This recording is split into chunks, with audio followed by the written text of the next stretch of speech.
An internationally renowned keynote speaker at conferences and seminars, Dr. Wenn Lawson is an autistic advocate, parent of 4 children, one of whom has a diagnosis of autism, and a grandparent to 2 girls on the autism spectrum.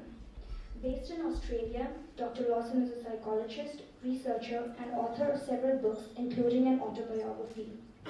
For the past 15 years, Dr. Wenn has been sharing his knowledge, understanding, and experience of the autism spectrum disorder. He has also authored scientific papers and books. Besides running training programs for those wanting to understand autism better, Dr. Lawson is also a poet with a real passion for words. He has won several awards for his work, such as the Australian and Pacific Autism Award, the Naturally Autistic Community Award, the Victorian Australian of the Year, and some more.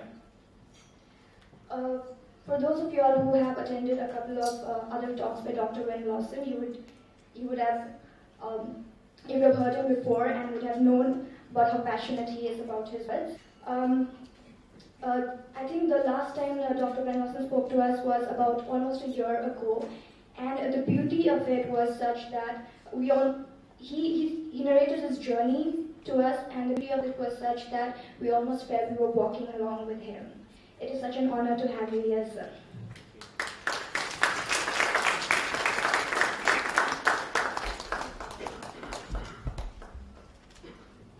Thank you.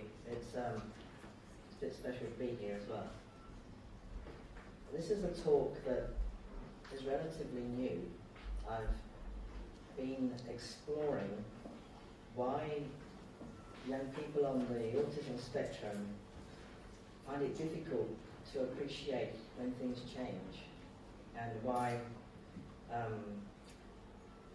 we don't generalize very easily the things that we learn. So I started to explore why. I had my 2 granddaughters, our granddaughters, come and stay with us, and we played a game of hide and seek.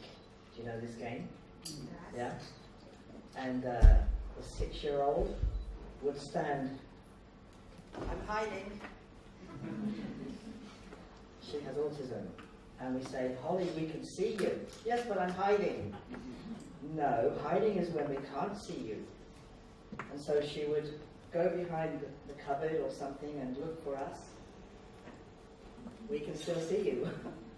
She didn't have any concept of what hiding meant. And when her sister, who's also autistic, who's now 9 years old, was hiding and Holly couldn't find her, Holly was screaming, absolutely terrified. It was like her sister had gone forever. She had no concept of the game. We had to write stories to explain it, practice it, and she got quite good at it. It's another story about how good she got at hiding. When we wanted her not to hide, we wanted to find her, we couldn't, so that was a bit difficult. But this understanding of how something can be here and be out of sight, but still be here, is quite difficult to understand. So I want to explore this with you, and also show some ways that I think are helpful in teaching this concept. I hope it won't be too difficult, and I apologise. I only speak English, and it's Australian English, so it's not that good either, you know. Anyway, so we're going to explore together, for those of us with autism, how we live and how we learn, look at some information to help us reduce stress, which I think, if you don't have an understanding of the permanence of something when it's still here but out of view, it's very, very stressful. Sometimes I think people who judge us as autistic people, that we don't have an understanding of other. Have you heard of the expression theory of mind? You know this one? Sometimes called Tom. Not Tim or Dick or Harry, but Tom, okay? I don't know why it's such a strong idea, because I just don't believe it's true. If anything, in autism, sometimes I think